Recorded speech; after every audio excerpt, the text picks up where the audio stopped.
Hey there, you! Wow, it's been so long since I last saw you.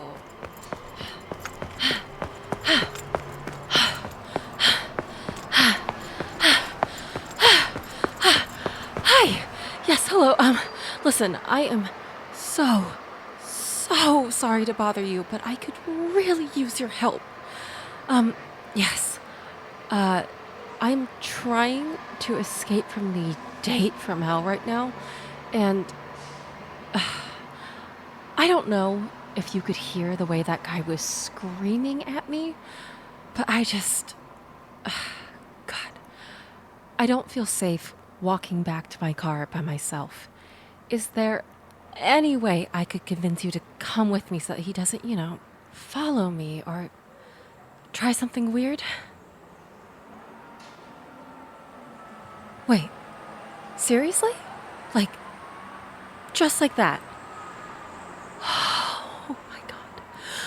Oh my God, thank you. Thank you. You are a lifesaver. Yeah, come on. Let's get out of here. The sooner I don't have to feel that creep boring holes into the back of my skull, the better. Oh, yeah, sorry. I'm parked just a couple of blocks down this way. Yeah, my aversion to parallel parking is really coming back to bite me in the ass.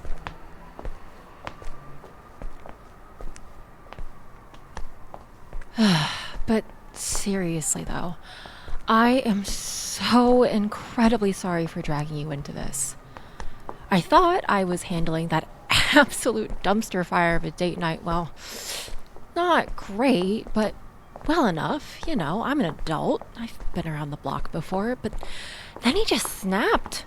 Complete 180 from the way that he was acting before. Yeah. It felt like David Attenborough was about to cut in with narration of my metaphorical and maybe literal demise. And now we see the man closing in on his prey, like a tiger stalking ever closer to an unsuspecting deer. My brain was screaming for me to run, get the hell out of there, but my body froze, and I just couldn't come up with a way to extricate myself without making the situation worse or, having to gnaw my own arm off. Then you and I locked eyes, and I just... You're probably gonna get sick of hearing me say this, but thank you. Thank you so much.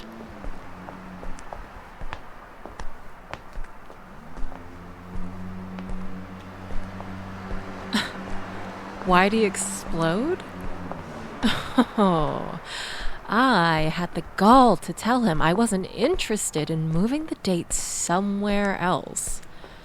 Because, spitting obscenities in a person's face, that's totally going to convince them to show you where they live. But Okay. Honestly, this might just be easier if I start from the beginning. Although it'll probably just end up as me ranting about how miserable the dating scene is right now. Are you sure you're up for that? Because I am totally cool with changing the subject. Okay. All right.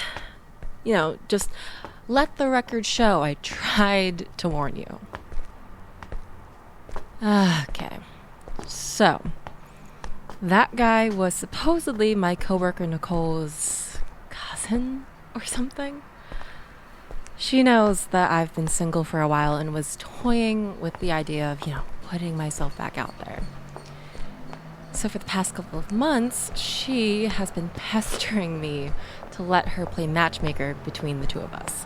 And at first, it was a casual little thing. It was like, oh, I have a cousin that's single, but then something must have happened because these past few weeks have been a non-stop barrage of her just going, oh, come on. You should, like, totally give him a chance. He's such a nice guy, but has the worst luck with women. Yeah, even though he's, like, such a nice guy, and he has a great job. Like, I think the two of you would be so good together, and he's just the nicest guy. I should have just listened to my gut. But yeah, that. On loop for weeks. Yeah, you can see why I gave in. Though, in my defense, I kept asking for more information, but she literally would not, or I guess could not, tell me anything about this man other than he was employed and he was nice. That's it. I mean, when I say that the bar was low, like, what I'm actually saying is that it had successfully traversed the 9 circles of hell, snuck past the freaky triple-faced Satan, and was attempting to enter purgatory with Dante. Is that how Dante's Inferno ended? I don't know. I'm definitely misremembering. I haven't read it since high school, and that's been a little longer than I'd care to admit. But anyways, that was just the first of the numerous blinding red flags that I guess couldn't see because I'm colorblind. Or I guess blind? In any case, it all came to a head a couple of days ago when I was, well, okay, I'm not proud of this, mind you, but I got a little tipsy while rewatching Pride and Prejudice, got really in my feelings about Fitzwilliam Darcy, and finally caved. So the next day I went into work, and when I ran into Nicole, I told her she could give him my number and that he could text me after I got off.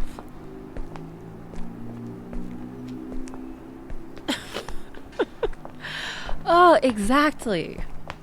My stupid brain was like, is it me? Am I the Elizabeth? Am I being prejudiced against this man? Yeah. So anyways, I tell Nicole, fine, go ahead, do the thing. Well, right away, I get this text from him. Oh, I don't remember. It was some cheesy pickup line. But I mean, it's not even 2 in the afternoon yet, and he's like already trying to hit me up. Which is annoying a little bit, but I figured maybe Nicole just forgot to tell him to wait until after work. So I very politely just let him know. I'm like, hey, I'm still at work and I'm with clients, so I can't respond until after 5. And it seemed like he was okay with that, but then he just kept on texting. Tell me why this man sent me a dozen texts in the span of 3 hours, all chock full of stuff like, I can't wait to start establishing a deeper connection with someone as lovely as you are. And, what was the other one? No, it was way weirder, trust me. It was, I'm looking forward to laying the foundation for the mansion that will be our relationship, platonic or otherwise. With a winky face after it. Like, an honest to God, typed out winky face. Not an emoji. No. My boy used the semicolon close parentheses. And it just read as so, like, self-satisfied and, like, so, like, smug. Like he was saying, look at how slick I was while trying to get some ass.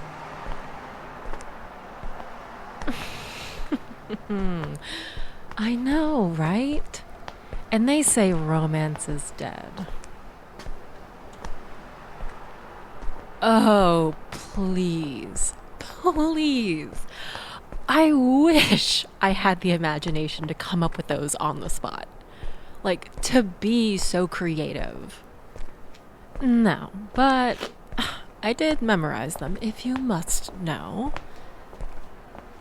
I fear they have seared themselves into my cerebral cortex for the remainder of eternity. Unfortunately.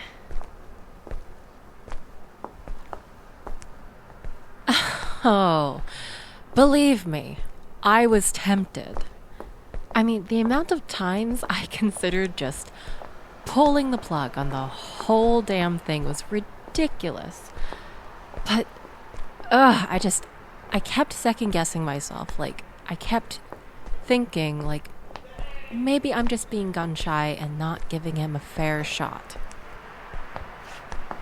Because for all that I have been complaining about Nicole, she is genuinely a nice girl. She's just a bit oblivious, you know, and has trouble reading the room sometimes. So, at the time I'm thinking, okay, hey, maybe her cousin's like that too, and I'm the one being a hard ass. So I tried mentioning how pushy he was coming off, but it immediately turned into this guilt trip.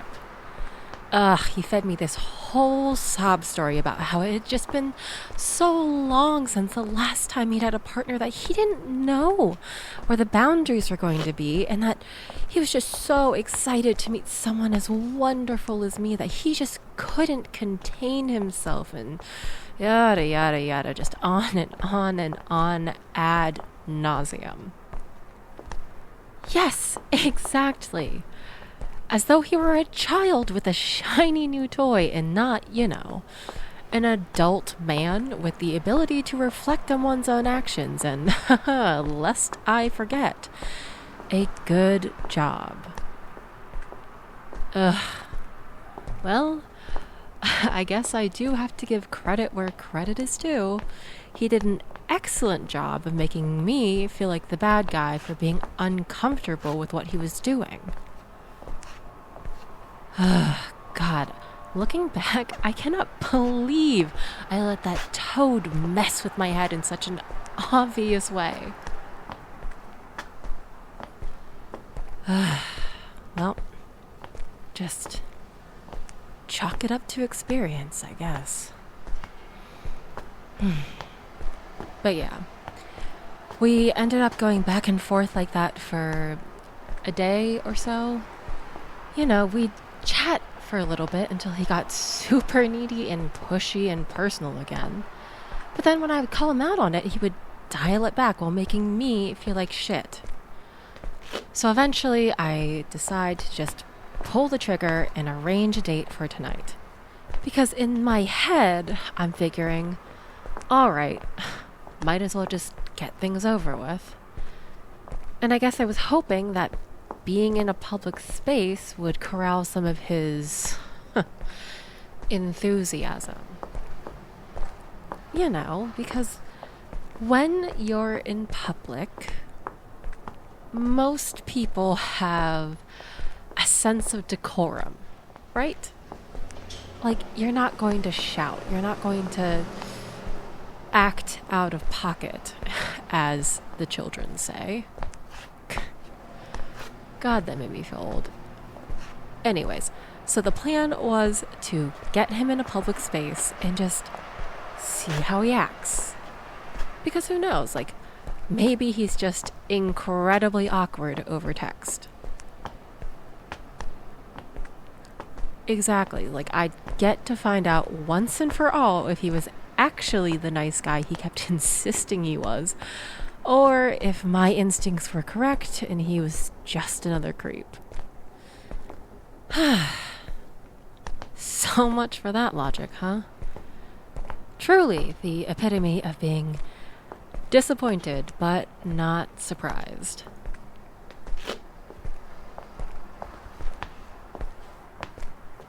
Oh, well, I mean, I could tell right away that I had made a mistake. Like, just a tried and true tactical error. As soon as we sit down, the conversation's all about him and what he can offer me, my actual desires notwithstanding.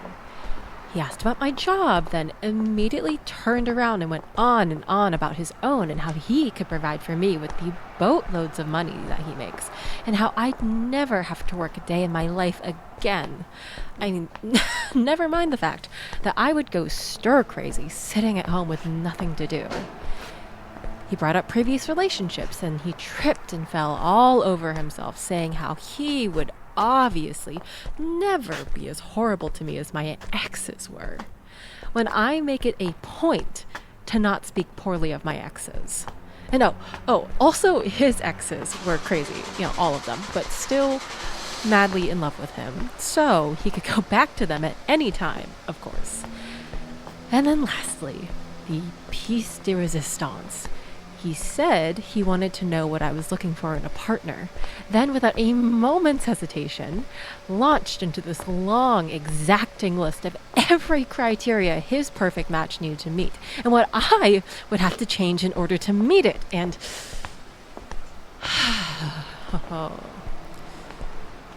Look, this is not me trying to shit all over the whole trad wife thing, or whatever. We are not here to shame women for choosing the life that makes them happy. If focusing your attention on raising a family and keeping the house in order is what you find fulfilling, go ahead. Play old school Susie Homemaker, girlfriend. I will be the first in line to compliment your cute little apron and sample your homemade sourdough.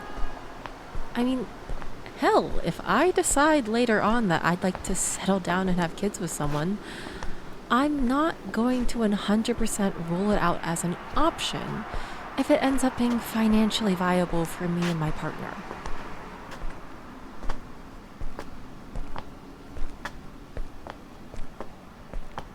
Precisely! It is not the default role for a woman anymore. Thank God you actually get it. It is a choice. But that asshole back there kept making the assumption that he knew what I actually wanted, deep down. Because in his mind, every woman is exactly the same and is going after the exact same thing. Because schooling, jobs, passions don't matter to women, obviously. Those are just pit stops. A means to pass the time until that glorious day that some dude bro deems you good enough of becoming a wife and a mother. Ugh. So, the whole date was just about making sure that I knew what was expected of me should he deign to consider me worthy of his interest. Which, basically boiled down to 1, looking good at all times, 2, being utterly financially dependent on him, 3, deferring to his decision-making on every important issue, and 4, otherwise being totally and completely submissive to him. And not in the fun way, either, if you catch my drift.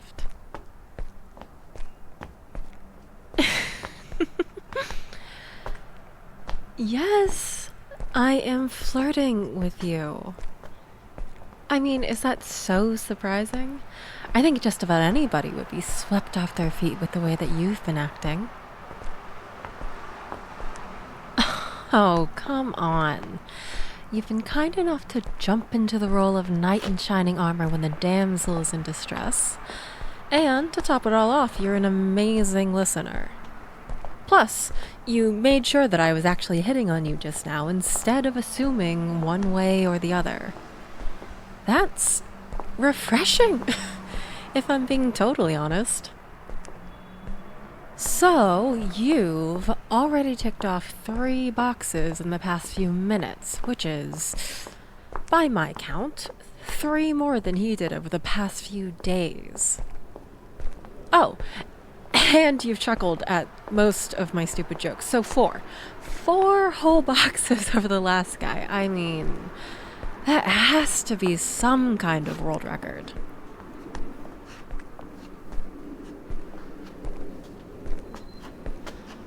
Oh, good question. What do I want in a partner? Oh. Huh. Okay. Honestly, at this point in my life, like, I just want safe. Like, I want to be safe in the knowledge that my partner respects me and values my opinions and what I can bring to the table. But also, like, safe in the knowledge that I don't have to be on my A game all the time. Like, I could be horrible and messy and weird, and they're still going to choose to be with me anyways, you know? I actually read this really good book not that long ago that sums up my feelings pretty well, like pretty accurately now that I'm thinking about it. But it's called Be Here to Love Me at the End of the World. And it's what I would classify as like comforting apocalypse, I guess. But anyways, yes, it's about this couple living in New York, and they're just doing their best to muddle through. But there are biblically accurate angels like ripping holes into the sides of the buildings and taking people to the rapture. So rent won't stop going up. And the government is black-bagging people by the hundreds. And the guy can't get steady work because he's a writer. And just even through all the craziness, like the big and the small, he still, at the end of the day, wants more than anything to make sure that there is dinner on the table when his girlfriend gets home, because he loves her so much that he wants her to want for nothing. Even if all he can do, given the circumstances, is make sure she gets to eat the best damn Sunday roast of her life.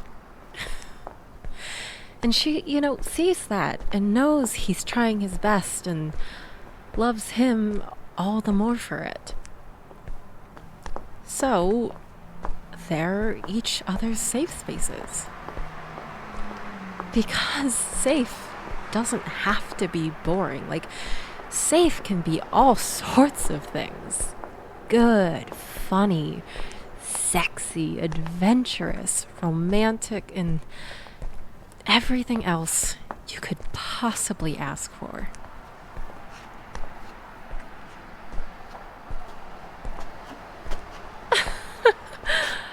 Do I think you're safe?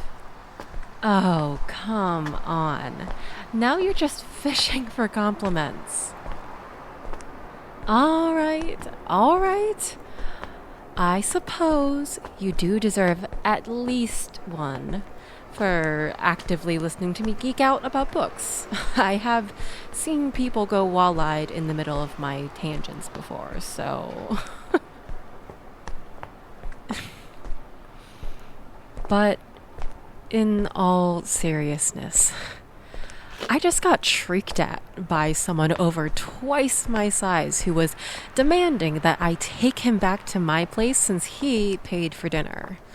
Like, I cannot begin to stress just how much of a no second locations kind of situation it was.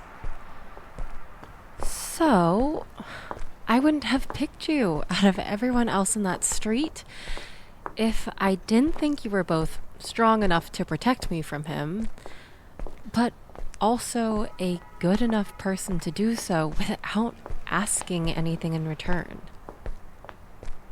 And I am so incredibly grateful and happy that you were up to the task.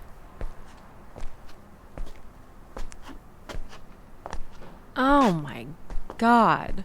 You would not believe how many guys think just like him. I mean, the world is rife with men that treat potential relationships like they're at a vending machine. They buy you gifts without asking, refuse to let you pay for dinner, but it's purely transactional. Like, the expectation is that once they've put in enough nice guy coins or whatever, they'll get what they think they're owed. Yeah, exactly. Sex. It is always sex. Then, when you refuse to fulfill the fantasy, they throw a tantrum. Like, he even had the balls to accuse me of leading him on when at no point did I ask for a single thing he was offering me. Not that I was expecting him to form a cogent argument in the first place. Especially not after he managed to call me both a frigid bitch and a gold-digging whore in the same breath. Like, I suppose the leap in logic would be impressive if it weren't so stupid. All in all, it was a pathetic last-ditch attempt to either scare or shame me into sleeping with him.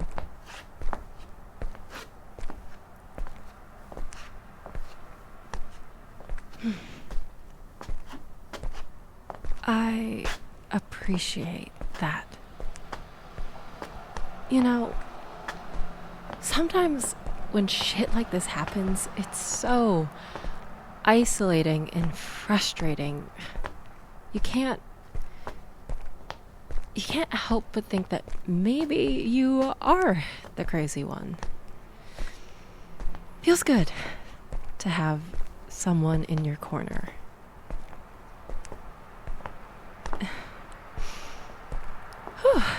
Sorry, getting a little teary-eyed. I'm not sure which I'm more grateful for at this point. You keeping me safe or letting me talk your ear off. You have single-handedly prevented this absolute disaster of an evening from turning into a full-blown tragedy. I mean it.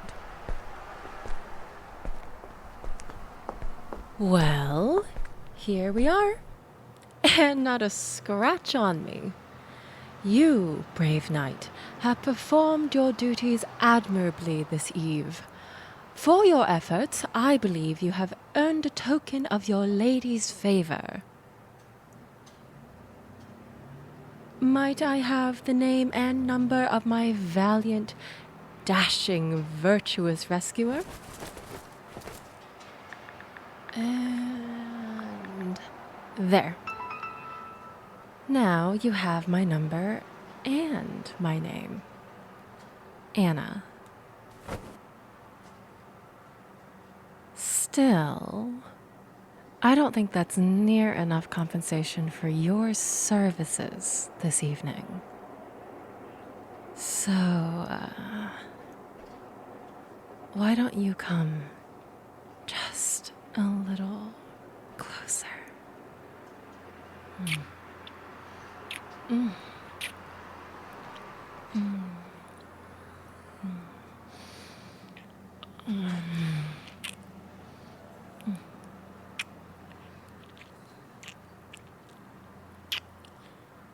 Mm. Mm.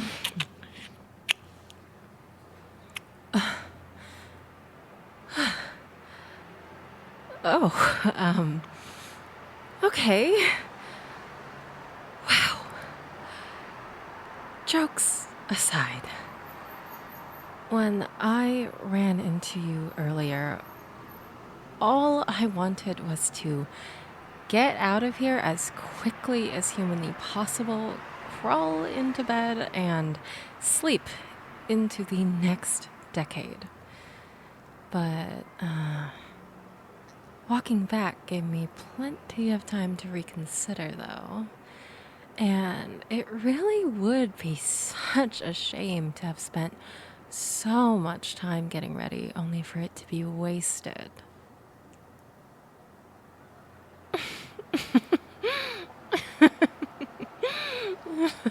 No.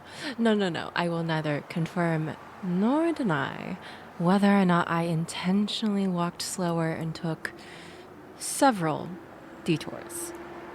And even if you could prove I did, well, it was only to throw off that creep. But anyways, back to what I was about to say.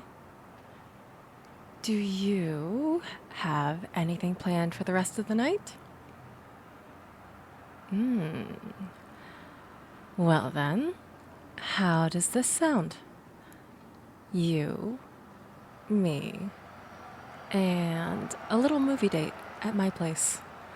Because I don't know about you, but I am more than ready to be someplace quiet and comfy. Ideally with popcorn and a mindless rom-com. And I think I would feel even better having you there tonight. Your thoughts? Excellent. Okay, wait. Give me just a second. And there you go. Now you have my address. I'll still need to get back, of course, take my heels off and probably panic clean because now that I'm thinking about it, I definitely left laundry laying out. But I could see you there in, say, 30 minutes. Okay. Well, I'm gonna get going then. I will see you in a little bit. But maybe I can beg a couple more kisses off of you. Just for the ride over.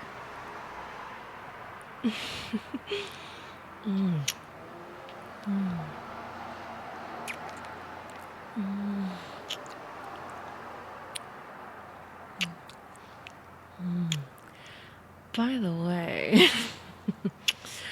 if you keep playing your cards right, I could be persuaded to put those heels back on for you later.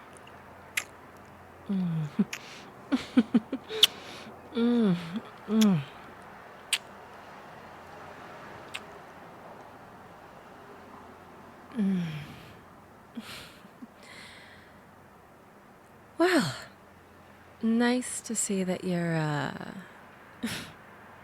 invested now. I guess we'll find out just how much of that movie we're actually going to get through. Okay. See you soon, hot stuff.